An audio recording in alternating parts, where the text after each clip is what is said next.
It's Monday. You know, our internet might not work. I'm going to share about it. Is it worth it? Let me work it. I put my thing down, flip it and reverse it. It's your primitive is when yet. It's your primitive is when yet. All right, are you ready, Nick Baldwin? It is Saturday morning. I wish it were Saturday. We can pretend it's Saturday. I mean, my day. I gotta tell you, I didn't even stand up today. I wake up in the morning, and the first thing I do is turn my Nest from like 64 to like 75 because you have a Nest. Yeah, my basement is really cold. Okay, that's where I work. So I could my Nest. OMG, we're twinsies. Oh my God, that's amazing. Oh my God, another thing we have in common. No wonder we're besties. Best friends. Okay, so we both work in our basements. Oh my God. So I couldn't fix my Nest. So then I have a routine. You know, I'm type A, and my routine is that I turn on my TV to watch the news. Well, first I ask Alexa, you know, what the weather is. And I use YouTube TV, and it wouldn't work today. And I'm like, what's going on? And then I go to Twitter, which is where all the real news happens. And Google had an outage today. And I realized how much I depend on Google to run my life. And now if you have an AOL email account, I can no longer make fun of you. Well, you want to know something?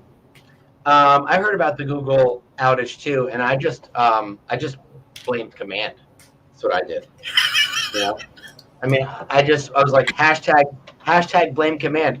Can we get that trending today? Google is out. Google has an outage. Hashtag blame command. You know? And my business manager lives in the Philippines. She's virtual, and her intranets were out to Google's out. So it's out all over the world. But I did get pure joy looking at Twitter today with hashtag Google down because the memes were amazing today. Oh my gosh. Well, you know what's so funny? I feel like I saw this T-shirt on Amazon today for a reason, and I didn't realize that Google was out. So I saw this T-shirt on Amazon I'm going to buy, and it's a picture of the iPhone cloud logo. Yeah. It says, there is no cloud. It's just someone else's computer. I'm totally getting that T-shirt because I think today Google's computer broke, and that's where all our crap is. You know what I mean? If it was a cloud, it would legit never break. Like, you back all your stuff into the cloud, and the cloud's never supposed to go down. So, you know, I'm getting that shirt. I mean, it was pretty. I mean, it's pretty funny, and apparently we're clicking back up. It's up in the Philippines. My girl let me know, so it's probably on its way back. But it was quite scary for me this morning when I had to like think about doing something different. Like I have Comcast Beta because I only have the live streaming. Like I don't have cable. And because I'm playing with my internet package, and so I had to learn how to use that today. Yeah, we don't have cable either. We have every streaming channel known to man. Like recently, I'm like, Ann, we love the Saved by the Bell reboot. We're like, we have to get Peacock. It's only $5 a month. You know how many streaming channels I have that are only $5? Right. That's the whole thing. When people are like, I cut the cord. I'm like, no, you didn't. You took on more. So the reason why I love it though is because it's a la carte. Like you get to choose what you want. That's so great. You know. It's like KW. But I have a bone to pick with you because you told me Prom was like the greatest movie that I knew. Great. You texted me. No. It's great. Really. Yes, it is. It was fantastic. Oh, you don't like musicals? Yeah, no. What didn't you like about it? I mean, I sent you a musical, my video from Friday night, singing to my mom. Yeah. But why didn't you like the movie? Just not into that stuff. Well, what stuff? However, Hillbillyology, I think it's what it's called, or something like that. Well, you know what's interesting? That's supposed to be the worst movie of the year. Have you seen all the reviews? Every review, it's on every worst movie of the year list. Prom has rave reviews from 7-year-olds. No. So Prom is based on a Tony-winning musical called Prom, and it is about a lesbian girl who, and this was actually like, there was a bunch of stories like this in the news several years ago, where like this lesbian girl wanted to bring her girlfriend to the prom, and instead in the school, it was like some Midwestern podunk town, they're like, what, you know, those aren't our values, right? And so they canceled the prom, and these these narcissistic Broadway actors think that it's going to be a good PR stunt for them if they go and help this girl get to go to her prom, but then they end up really loving this girl. But the music is great. It's directed by Ryan Murphy. Ryan Murphy. Yeah, Ryan Murphy. Whatever. If it's not your thing, it's not your thing. I'm a big musical theater geek, so if you're a musical theater geek, watch it. It's on Netflix. Yeah, I love it. We didn't. You and I did. Youngblood, Prom is the absolute best. Thank you. It was so fun and heartwarming and sad and happy, and it was just, I loved it. It's funny. I'm not seeing any comments today, so that's weird too. Because we have people watching. I know that's. It might be a Monday. People have trouble getting going. Get your ass out of bed. Let's go. We got lives to change. All right. Well, Well, there was something I wanted to tell you about that happened this weekend, and I completely forgot. So I'll have to. I'm okay with it. I didn't talk to you all weekend though, which is pretty rare than usual. I got a lot of housework done, a lot, and so I'm feeling much better, much more settled in my basement office than I was. So this week's a busy week. I got to tell you, like agents are feeling it. They're feeling the move. Agents from other companies. The bet on red. I feel like energy is shifting. It's so fun to see, and like people are winning $10,000 a week. So that's pretty awesome. Yeah. I realized what I was going to tell you. So I don't usually binge a show ever in an entire weekend, but I binged The Undoing. Yeah, you texted that to me too. I don't know I don't want to talk any more TV probably right now. Why can't I talk about TV for 1 minute? I never talk about TV. Everybody's looking for new shows. Like every day I see a status on Facebook that goes, what else should I watch? What else should I watch? What should I binge watch now? Well, The Undoing is an HBO show with Nicole Kidman and Hugh Grant. And I'm just going to say, I honestly cannot tell. I honestly cannot say anything about the show because it'll give it away. But it's mind blowing. It's phenomenal. Okay. You gotta watch it. And Caryn, you poo every show I recommend. And then you know what I do? I go, Caryn, watch this show. Then she messages me a TikTok of something. Anyway, The Undoing was great. It's only 6 episodes. Quick. On TikTok last night, by the way, I did watch, if you guys didn't see May, who was on Friday, who killed it for us, her TikTok about Zillow is the most hilarious thing in the entire universe. And they need more followers, so you can go ahead and follow them. But I learned like household tips. I learned that in drywall mud, you should mix palm olive in. It gets rid of all the air bubbles. I learned that yesterday on TikTok. Well, Paul Luce just commented saying, we love Prom in our house. Thank you. Prom is amazing. Caryn has no taste in movies, clearly. So, all right, moving on. You know who we're going to bring on today? Our guest. This has been like a 6-month plan because, I don't know, she's apparently very busy. And hopefully this will help explain a lot of dealing with me. So maybe, Nick, you could receive some valuable coaching because my longtime coach is coming on this morning. What do you want to know about from her? Oh, this is your coach? Yeah. Oh, you didn't tell me it was your coach. We're gonna get down into all of the goods about you this morning. It's not that complicated. It's Caryn the most neurotic in her life. She's like, we only have 45 minutes. All right, let's bring her on. The infamous, all-knowing Jedi NLP practitioner. That's how she gets me to do stuff. She's like, go. I don't think you can go get 100 no's today.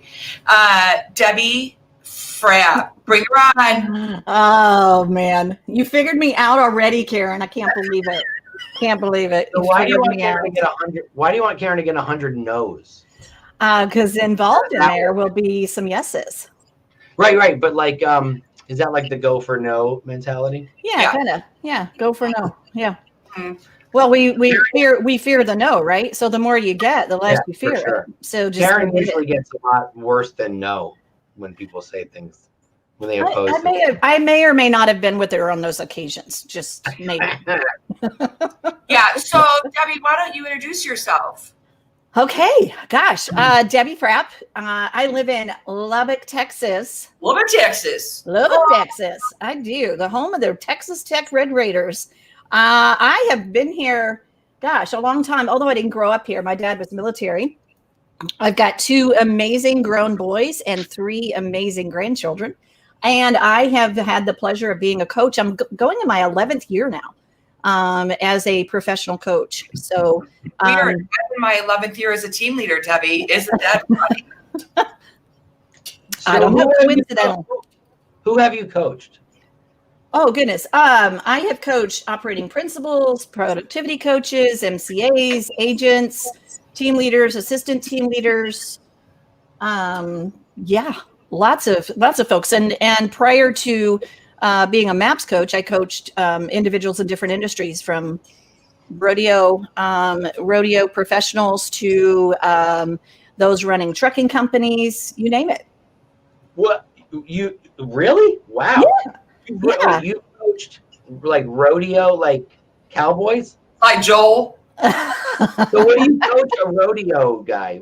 Or girl? Well, they're, rodeo folks they're athletes, right? And it's so much of coaching is about mindset. It happens in between your ears. It's not about, I wouldn't know the first thing about getting on a horse and how to put on a saddle. And yet I do understand how people think and what motivates them. That's what I do, Nick. I get into people's business with their permission, of course, and get into their thinking, because that's what coaching is really about. That's for sure, and it's also a lot of therapy. Therapy's a little different. Although I know. I've had therapy and coaching. Yeah. And therapy, there's a little more crying than coaching. Oh, I don't know about that. I don't know about that. When I was a team leader, I think I had an extra box of tissues in my office all the time. That's true. Just to make sure, right? Oh, no, I was saying me being coached. Oh, you being coached. When I'm coached and I'm in therapy, I cry more in therapy. I cry. Okay. I cry. Okay. I cry. It's all good. Crying is good. Crying is good. Yeah, absolutely. I want to watch musicals. I have to say, I started to watch The Prom. Okay. I started to watch it, and just, I got into 15 minutes of it, and I was like, okay, I must not be in the mood for this. So I switched. You know what it is? I'm from New York City, and I grew up with musical theater, and my mom was a Broadway theater critic, and I went to the theater like twice a week to see shows. And I did musical theater, and so like I just love musicals, and you have to love musicals to love the movie. My dad loved them too, and he was in Navy. He was a Hurricane Hunter pilot, and he was stationed either in Puerto Rico or Pensacola, where I just was. And he would have to fly the planes up to New York to some service maintenance, government service maintenance place. So he'd fly one of the jets up to New York, go watch a Broadway show, and then take the jet back while it was being serviced. He loved it too. So it's acquired taste. Yeah, anyway, Debbie, can you tell us a little bit more about yourself? So we know you're a coach and you've been coaching for 11 years. What's your background on just life and business and everything? Well, my dad I grew up military. My dad was a retired Air Force. So I spent most of my childhood in Europe, actually, and which was fascinating. I lived in Berlin, Germany when the wall was still there, right? Wow. And that was in high school. So it was pretty cool because I was old enough to remember. And then I moved around quite a bit. Here's a tidbit you may not know, and it's not necessarily one I recommend. And but I got married when I was 17. Wow. Okay. I don't recommend it. No? No, Are you it still didn't. married to that person? No, I'm Oh, not. that's probably why. No, that's why I didn't recommend it. And as a result, I wouldn't change anything though. As a result, I learned a lot, and I got amazing kids out of it. So there you go. Yeah. That's Well, that's every relationship is a learning experience that's for sure. absolutely. Well, I've had lots of learning experiences. Let's put it that way. And I worked in so many different professions. I really thought that I was the oddball because I had my dad that was retired military, my mom that kept one job, my sister that was a travel agent, my brother that was the cop in the military before that. And here I was. It was like I was a pharmacy tech for a while. I was an accountant for a while. I just did all these different things. And then I ended up in the mental health field. And I worked as a crisis interventionist and an addiction counselor. And I worked in that field for 18 years. And then I was teaching at the local university in the behavioral sciences. And a friend of mine that I knew through the police department said, come play with me in real estate. And she said, nobody dies over here. And I was like, really?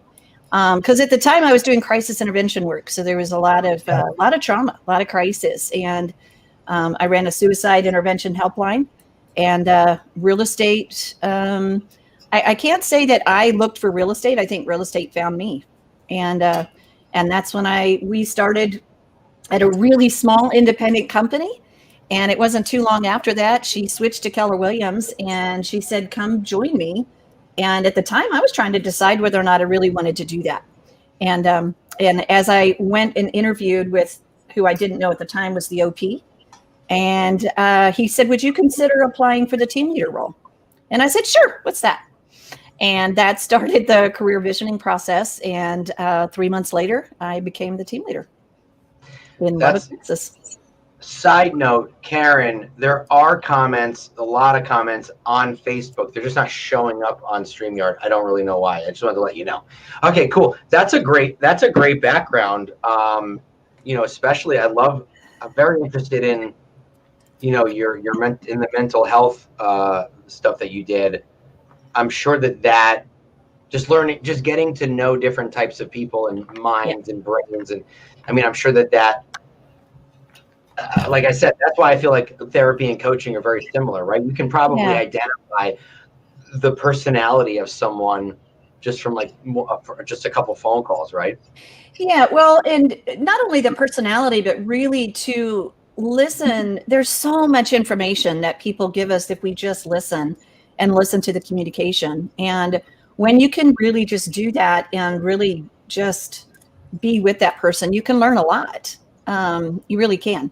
So I really think a lot of it, Nick, prepared me to be a coach, honestly, because I spent 18 years really listening to people and putting aside any judgment about what they may be experiencing. And I think that's one of the key elements of being a coach. And it's interesting because everything, even though I had all these different things that I did, I think every single one of them, for one reason or another, prepared me to do what I'm doing today, honestly. Yeah. Hey, Giselle on our live feed on Facebook has a question. What criteria? Well, Caryn, you can ask this, and Debbie, you can both answer it in different ways. What criteria did you choose, or what criteria did you look for to find a coach? Oh, so maybe okay, answer that first. Then I have a different version of that question for Debbie. Debbie was my boss initially when I was in Amarillo, Texas. Mm-hmm. And then she went off to be, she went off to be a coach full time. And I stayed in Amarillo, Texas. And so I had a couple different MAPS coaches. And I liked, for me, I have had Debbie for, I don't know how many years now combined. I mean, 8, 9 years, probably, yeah. That she doesn't put up with my BS. That's very hard to do, Debbie, not to put up with it. It's in a loving way. I know. Oh, there have been a few times where she may or may not have said to me, don't go there today. And not today, Debbie, not today. Not today. And so I'm like, okay, where would you like to go then? Yeah. I do that with Caryn when, like, if I'm in a certain type of way before we jump on live, I text her. I'm like, listen, I'm in this mood, so don't bring up such and such because I'm not going to hang up.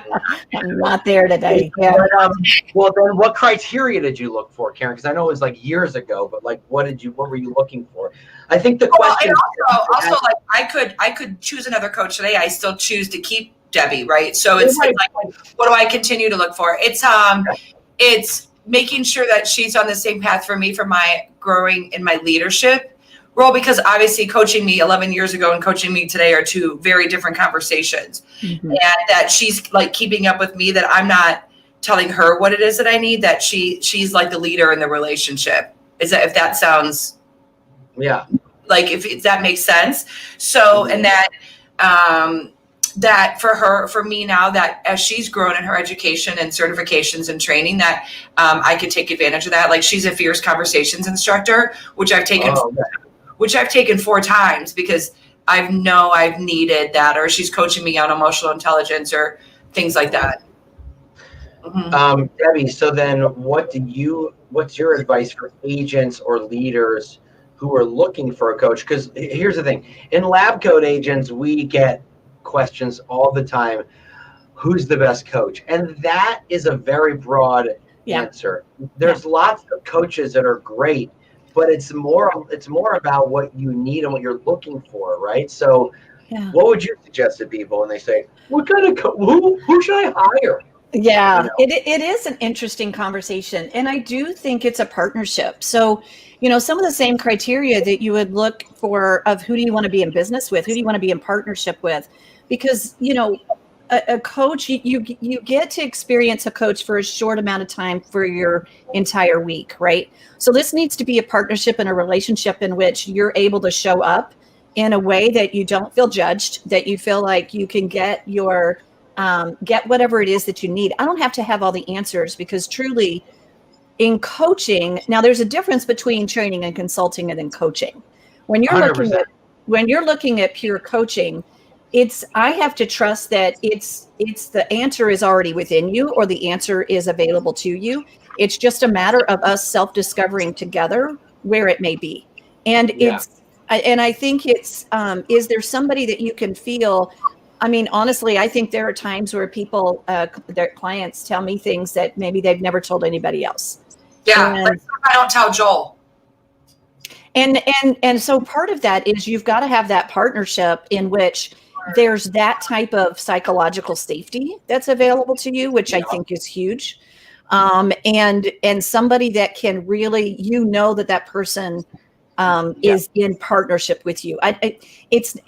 Skill and criteria and different things like that I definitely are important, for sure. I just want to say that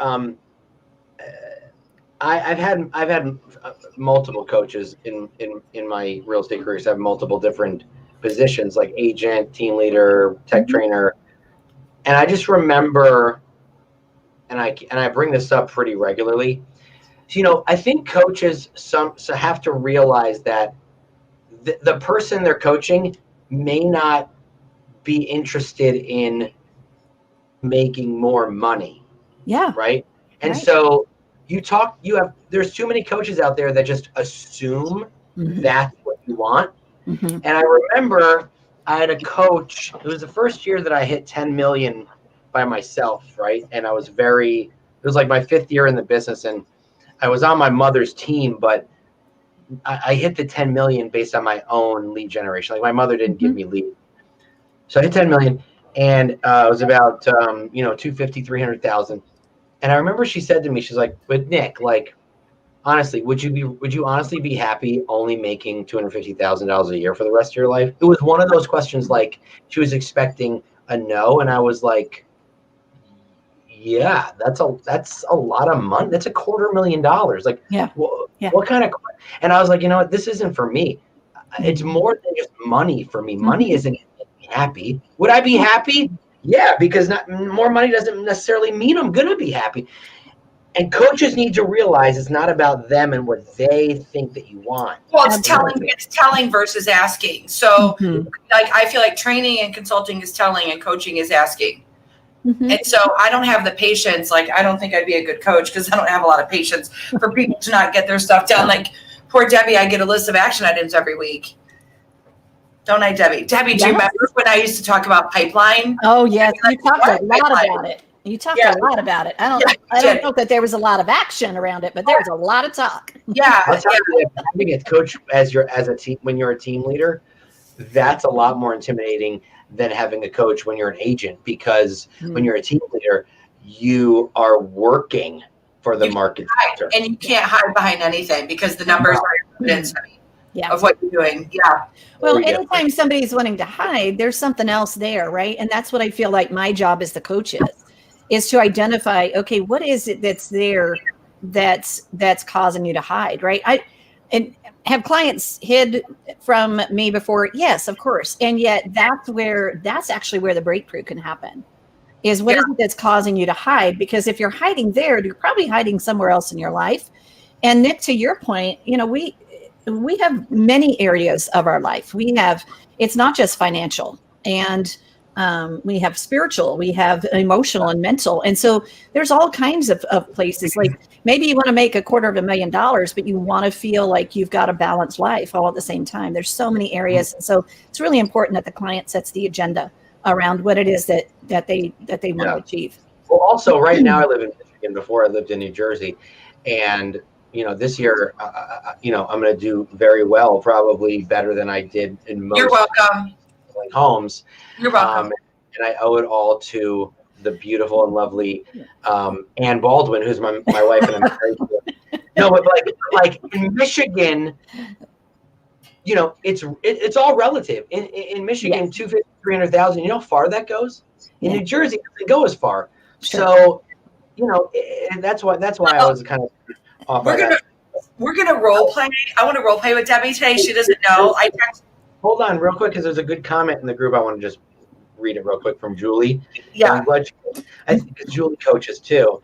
I think what people don't realize is that taking an extra day off or getting more time with your family is making more money. Less time working and earning the same amount is a pay raise. That's right. Absolutely. Extremely powerful. So thank you, Julie. I agree with that. Yeah. It's true. Okay, so this is something that I have, and you're going to laugh, Debbie, but we're going to role play today because this is like changing when I finally decide to embrace something, even though Debbie's been talking to me about it for 3 or 4 or 5 years, which literally that does happen. Yeah. What I don't like is when people get assigned a coach that their coaching company feels is a good fit, and like 60 days are like, I don't like that coach. I'm like, what do you even know? Like, I am getting stuff that Debbie's been talking to me for 10 years. So it's this. Look at how worn this is because it sits. Oh, yes. Okay, yes. Okay. So Debbie, this is great. Read what it says, because some people might be able to not be able to see it. No. We're going to role play it because from an agent to what a do client. those things say? We're going to get there. I'm getting there. Oh. All right. I didn't know that was what you were role playing off of. Yeah. I'm looking out for our viewers. So we're going to role play this, and I'm going to share what it is, or Debbie can share it, because this is great for an agent that's going to a client to get a listing. This is good for leadership, and it's these 4 things. Okay. And so Debbie, we're going to role play this. You got it. Okay. So you're like another team leader in my world. Okay. This actually just happened. Hey, Debbie, listen, I want you to put together a mega agent panel for every quarter for our group. Okay, I can do that.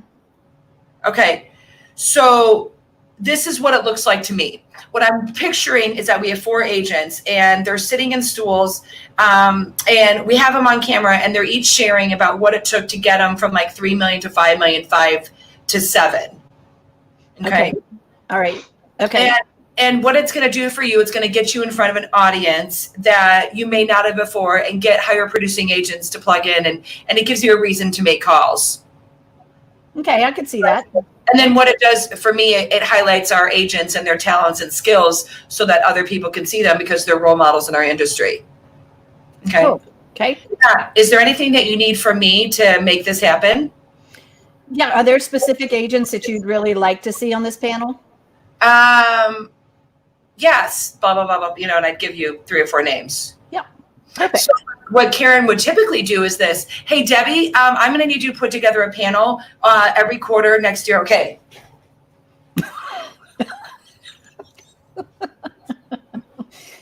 That's not right. That's got like it. one of our conversations. Got it. Oh, 100%. Okay. So Debbie, what are the 4 parts of a request? Yeah. So yeah, what Caryn just wrote, most of the time, what she just did there is really how we ask people for things. And what it does is it sets us up both for failure. Because now I can't meet Caryn's expectations. So there's 4 parts of making a request. And the first part is to make the statement. And again, that's usually where we stop. The second part is you want to describe that of exactly what it looks like to you, all the pieces of it, timelines, deadlines, and anything else that you've got to, because people are going to interpret you if you don't. And if they interpret you, then that's where it's like constantly people can't satisfy. It could be something as simple as, I need you to take out the trash. And yet, if you don't explain that you want that done every day and that it needs to go all the way out to the dumpster and that there's a bag that needs to be replaced in the inside of it before you do that, and then close the lid and maybe spray a little bit of Lysol all at the same time. If I don't give you all those details, you're going to fail, because you're just going to take out the trash when you think it needs to be taken out. So the second part of that request is super important. And then the third part is everybody wants to know, what's in it for me? Why should I do that for you? What's in it for me? And then, and you can explain all the pieces of that. What's in it for the agents? What's in it for the market center? What's in it for the team leader? What's in it for you in order to do that? And then finally, you're asking the question, do you need anything from me in order to do that? Hey, can I make a side note? Well, not a side note, but kind of a comparison to that. So like when I would have team meetings with my sales teams, before the team meeting started, I would say one thing every single time. I would say, is there, hey guys, something along these lines. Is there anything you all need from me, or is there anything, over the last several weeks that I'm not doing for you that you need me to do? Mm-hmm. And they would either tell me, or they would say, no, everything's good. And then we would go on with the meeting. And the reason why I would do that is because as a leader, if your people aren't performing, before you go to them and say, because I see a lot of rainmakers, oh, my buyer agent, he's just sucking and this, that, and the other, and I'm so pissed. Why? Are you sure it's them, or is it something that you're not doing? Are you not leading them in the right direction? So before you go to them and say, I'm going to fire you, ask them if there's something that you're not doing. I notice your production is down. Is it something I'm not doing for you? Do you need more from me? Do you need this, that, and the other? Because we're so quick to blame them and we don't ever look at ourselves. Oh, sure. Well, that's why I did an entire episode called Silent Expectations. Mm-hmm. Because I was moving so fast that I lead with silent expectations. And Jeannie Lamar posted on the comments like, this was an exact conversation I had with Jeannie. And I said, do a panel. And then like a week or two later, we were role playing these 4 parts of requests. And this is what she goes, okay, I'll role play with you. And she goes, you said you wanted a panel. And then that's how we got clarity around this. And they're huge when we can just slow down, because this is great for your kids. Too, it's great for like anything. Is anything going to get in the way, right? Yeah. And then I learned from Debbie like NLP. So with my stepdaughters, I would say things like, Debbie would teach me to say things like, after you brush your teeth, then we'll go to the store. I just got them into agreement for brushing their teeth. So she helped me with like dealing with my stepkids, because she saw me before I got married. She knew me, right? So it became really fun. Like she would teach me how to, like she would help me in that part of my life. Because, if that part of your life's a mess, then it's probably showing up at work, which is true. Mm-hmm. Yep. Yeah, it's really hard to be separate. Mm-hmm. Also, I was going to say that if you're going to get into coaching, you better be ready to hear a lot of things that you just don't want to hear, right? That's the truth, because if you're not good at constructive criticism, and you feel that when someone tells you that you could be doing something a little bit differently, a little bit better, and you're not good at that, you better make yourself good at it. Sure. Because you're not going to be coachable. So that's really I think I was not good at that at first. Yeah. And then I started hanging out with Caryn, and I got a lot better at it because she tells me all the time when I suck. No, I'm just kidding. No, like for instance, Only when asked. Right. Well, no, I'm just joking. I did a top 20% mastermind for her people on Friday, and I knew that like I wasn't on my game. And I texted her this week, and I was like, I felt like I wasn't on my game because command was also it was buggy, and my smart plans weren't working, and like I was letting that like get into my head. And I felt like I was off. She's like, it was a little off, but it's okay. We'll get there, next time. And I hated that she agreed with me, but I knew that she was going to, and it's just something you have to deal with. You know what I mean? It's not personal. It's not personal. No, it's not personal. I just let something that wasn't working get to me when, and I made a whole post in the group this week about how you can't, and it happens to everybody. You know what I mean? Absolutely, it does. Absolutely. Well, and I think a lot of times it's feedback, right? It's just feedback, and if we can approach it as if it's feedback, and if we can learn from it, right? Learn from the feedback. There's been lots of things I've screwed up on. You just hang around with me for a day, you'll see me at least screw up 2 or 3 times, right? And yet it's at the end of the day, if you can take that and go, okay, that didn't work quite as well as I needed it to. What could I do differently next time to where I'm a little bit closer? I think we have these unbelievable expectations that we're to perform perfectly all the time. Like I'm really excited that my 5-month-old puppy decided not to be a star today, and actually let me be here, because that was one of the things I'm like, what do I do if the dog barks? Yeah, they just say the dog barks. Yeah, there you go. There you go. If it barks, it barks, right? I mean, it barks. Yeah, and I think we just have these unrealistic expectations of ourselves, and I think, one of the things that I do enjoy about my coach, and I've had my coach for about 11 years, and one of the things that she does for me is she allows me to see myself in a way in closer to the way that she sees me, because we tend to wear these lenses, and we beat ourselves up, and we don't see ourselves for our full potential. And it's really good to have somebody that can challenge you to see yourself a little bit differently. And I think sometimes she has more faith in me than I do. And I think I call them balcony people. When you like the theater, Nick, so those people that are up in the balcony that are cheering for you and give you a standing ovation, we all need those people in our lives. And I would hope that a coach could be one of those roles for people. Yes, but also at the same time, you do have to surround yourself with people that will do that, but also let you know when you could have done something better. Oh, absolutely. Maybe not maybe not cheer you on like your mom is going to do. Well, it's also care enough about you. Debbie taught me like the phrase of I care enough about you that I'm going to be a straight shooter and give you the feedback. Yeah. Because if I didn't care about you, I wouldn't give a crap how you responded or were in a situation. Right. It's kind of like some of those contestants on American Idol, and somebody told them that they could sing. Bless their heart. Yeah, I wanted somebody in their life that could, some of people said that they can't sing and they're never going to make it, and they're like, I'll show them, but then they really can't sing. Yeah. Or that. That's one of the two. But you get my point, right? Sometimes I think we tell people things and we're not being honest with them, and we're not serving them, and we're not loving them when we're not doing that. Yeah. That's what I think. I think you're not doing anyone any favors when you're like, yeah, you're a great team leader. You've added 1 agent this month. Yeah. Yeah. You might be great at some things, parts of the job, but are you great team? I believe is honesty, because Debbie's had to be very honest with me. Like, you leave a huge emotional wake around people, and she had to come babysit me for 2 days to like watch my behavior and realize, oh, this is what you're doing. And and that was a huge point for me. It was very painful to hear. Obviously, I'll never forget it. It was July 11th, 2015. No, I'm just kidding. I was like, wow. Okay. I sent you to therapy. Okay.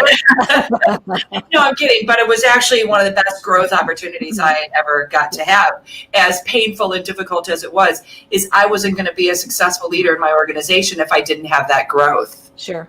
Absolutely. So growth is, if you want opportunity, growth is necessary. And for me, was emotional intelligence over I got the business side of it. It's the emotional, you know, and so that's when people ask me in the team leader page, like, what was the biggest thing that had you, when did you get your team leader legs? Right. And I always say like 12 to 18 months. I think it takes a minute. I do too. And they're like, what did you work on? I'm like, emotional intelligence. Well, I also feel like, especially with a team leader, you know, now I think a lot of team leaders are having to find their legs again, in the sense of like the company's changing. There's new strategy, there's technology, there's new ways you have to recruit because everyone's recruiting, and you have to find you know, the right value proposition. So I think like every several years you're finding new legs just because that's what the industry is making you do. Sure.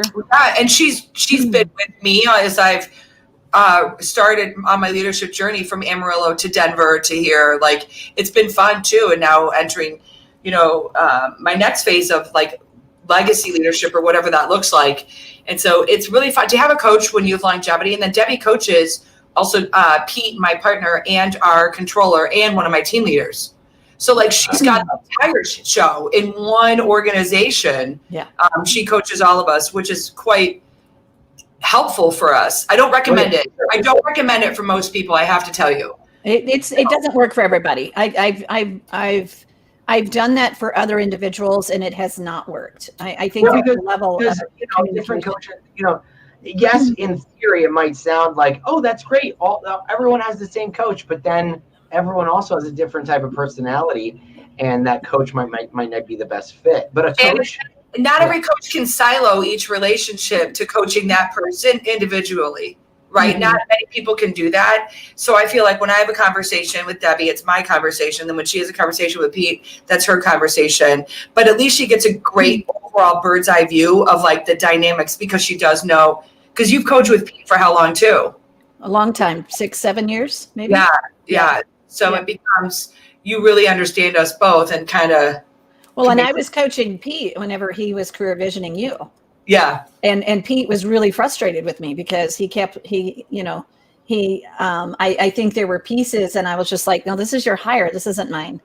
Right. And I had to step back from that, because it sounds like it would be easy, you know, to step into that. But the key is that, you know, as a coach, I'm not going to tell you what to do, because if you do it and it doesn't work, guess who gets the responsibility of why it didn't work? It's like that's why there has to be this partnership and this agreement, because I'm going to be there for you. Even if I think what you're doing is not going to work, that's not for me to say. It's just like, okay. And you feel confident in this. Yep. Okay. Go give it a shot. Right. So as a coach, you have to be willing to let people fail. Well, most team leaders here, well, my coach told me to do it, when that's not in fact at all what you did. No, not at all. It's like you've got to be able to take responsibility. I'm not going to be there. I'm there maybe 30 minutes a week, right? I'm not going to be there for the rest of your week. So it's an opportunity. You've got to be able to take that, and I'm going to back you up, whatever it is, right? Yeah, pretty fun. All right. Any last words of advice for what? Because I love the 4 parts of a request. I think everyone can use that in their day with every. I'm going to challenge people to do that today, just with one portion of their life, like with your family, or with your admin, or with your team, or with your spouse. Joel, it's coming. Joel, so I didn't do it. I have a comment and a question. Okay. So my comment is, you know, when you're just getting into this business, you know, people might say, oh, you know, I don't have enough money for a coach. And I completely understand that. Coaches can cost between $500 and $3,000 a month, depending on, you know, how much you're coached, who you're coaching with, what company you're with. And so I completely understand how if you're just getting into real estate, you can't afford it. I get it, right? We want to lead with revenue. So I want to make a comment about that. Then I have a question. So the comment is, it's extremely important, if you can't hire a coach, to find influential people in your market and on social media who can essentially not maybe directly mentor you, but that you could go to for advice, and that would be willing to kind of take you under their wing and kind of point you in the right direction.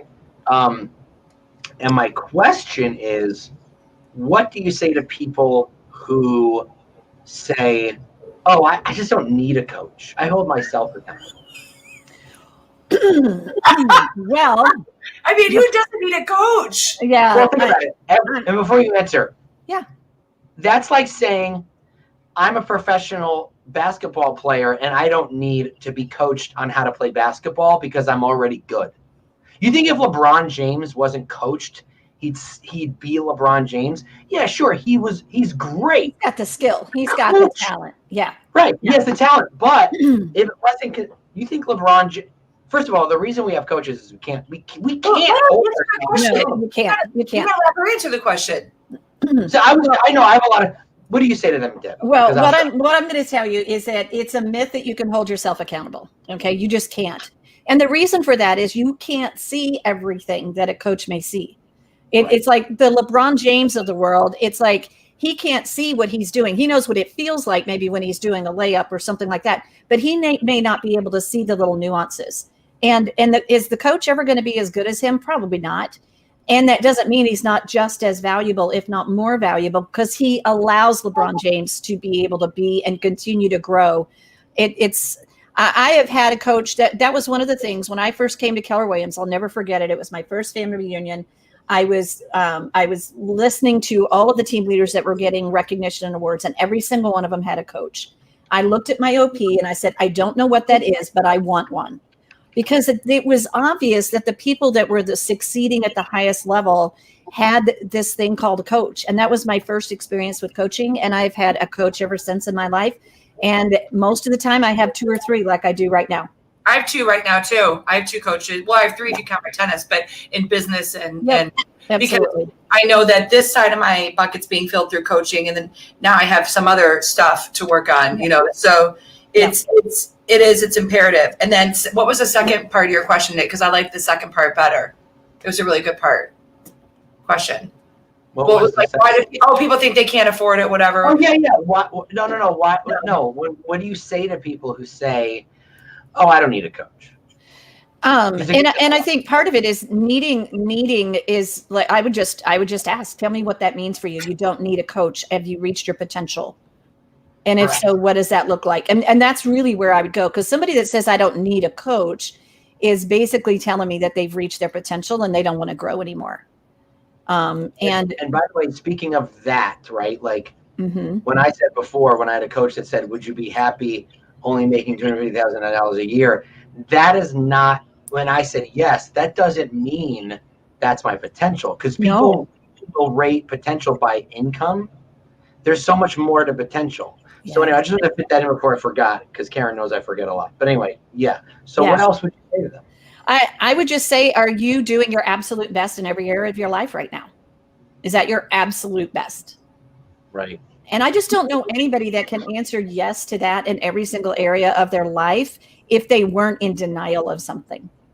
And if they were in denial of something, then I would I still, to me, maybe that person has just not, doesn't have a growth mindset. And maybe there's probably a lot of fear and there's a lot of baggage there. So I would probably ask about, when have you had a coach? Tell me how that worked for you. And that would be an opportunity to identify something that they just have a context around what a coach is, that's the reason why they're saying that, they're resisting it. Well, they may have also have. All right, go ahead, Caryn. Sorry. Well, my question is then, how do you have known me to be in victim mindset too? Yeah, absolutely. And when someone we all go there. Yeah, and when someone is a victim mindset, what are some questions I could ask, or someone could ask to help get them to self-discover that they're in victim mindset?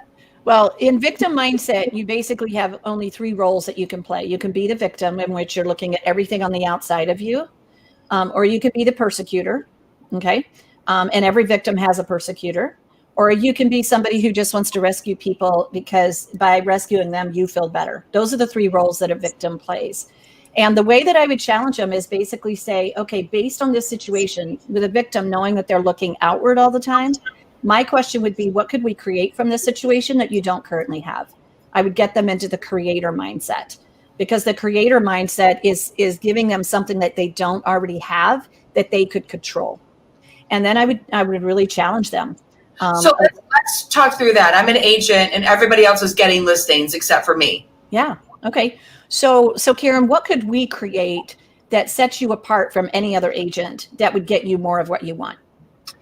I need to have a better listing presentation. It's the presentation. No one's helping me with mine. Okay. How would you know it was better? Because I'm getting more listings. Okay. So how many listing presentations have you performed? Like 20. Okay. And what's the feedback that you've got from those 20? It was really nice to meet you, and that's okay. All right. So so you've identified that you need a better listing presentation, right? yes. And what would be the outcome that would tell you that you finally got it? When they sign with me. Okay, great. What are you willing to do to get there? Why, I'm going to redo my presentation. Okay. And would some feedback along the way be helpful? Yeah. What do you think the best way to get the feedback would be? Like you just tell me, like we role play it. Okay, that could be one. What else? Shadow some other listing agents. That would be great. And then you could maybe compare yours to what they had. Yeah. Okay. What else? Practice on like my friends and family. Okay, cool. Great. So how many of those things do you want to do before you and I talk next? Oh, like doing that. Yeah. Oh, I don't know, one of them. Okay. By when will you have, is it possible for you to do that within the next 24 hours? Because what I know is if you take action in the next 24 hours, we're going to begin to create some momentum to move you forward. Would that be good? Okay. Cool. Yeah. Hey, I have a suggestion too that a lot of agents don't do, and I actually would do this, and it's very hard to do because if you get an answer, you may get a very, very directly truthful answer. If you don't get a listing, and whether or not they tell you that they're not going to go with you, or then you see the listing go live, reach out to that seller and say, hi, Mr. and Mrs. Seller, this is Nick. Remember, I interviewed to be your listing agent. I noticed you went with a different agent. I'm curious, so I can get better the next time. What was it about me that made you choose someone else? Or what was it about our meeting that did? Yeah. And that's where Debbie was going, is that I didn't go back and ask for feedback, but she put it all back on me. And so there are two phrases that I use all the time I'm totally Debbie Frapp people all the time now. One is when Debbie would ask me a question and I'd go, I don't know. And she'd go, if you did know, what would the answer be? Which I do with everybody now, and they hate me for it. And number two, the question is, where's the evidence to support that? Yeah. So if I'm like, oh, I've been making calls, well, where's the evidence to support that? Yeah. Oof. Yeah. And then now Debbie's term of the week is unacceptable. Yeah, that's unacceptable. Unacceptable. Well, here's part of it. I'm sorry, Nick. You mentioned that coaching can be expensive, and so part of it is that, number one, I got to care enough for you to want you to get what you say you want. And I have to care so much that I have to tell you the things that I'm sure that there's been plenty of times where Caryn may have said a few choice words and didn't like me about. I always like you. I just don't like you. I know, but you may not, right. And I have to be okay with that as a coach, because I know it's kind of like you got to take your medicine. Right. It's like when you've got kids and they don't want to take it. Nick, you probably have this when you want to get, and some of that medicine tastes really bad, but you know what, you've got to do this in order to get better, in order to get well. And coaching is the same thing. And you have to be willing to do that. You just have to. Yeah. So Deb, you're amazing. Yeah. I'll see you at 4:30 today. I'll see you at 4:30. I love your coach still when you're like, it's 4:30. Why haven't I? It's 4:30. I'm ready to be on the phone. And I'm like, when you get excited because you get to like, blah, blah, blah, blah, blah, blah, blah for 30 minutes. And it's more than the blah. We get some stuff done for sure. Yeah. So you're amazing. Thank you. How would people find you if they want to get a hold of you? DebbieFrapp.com. Debbie@DebbieFrapp.com is my email address. Pretty easy. So you know my name. You can find me. Yeah. Okay. Nick. Okay. Bye. Anymore. Okay. Bye, Nick. Bye, Caryn. See ya. Bye-bye. Give me all your numbers so I can phone ya. Your girl act the same thing, call me over.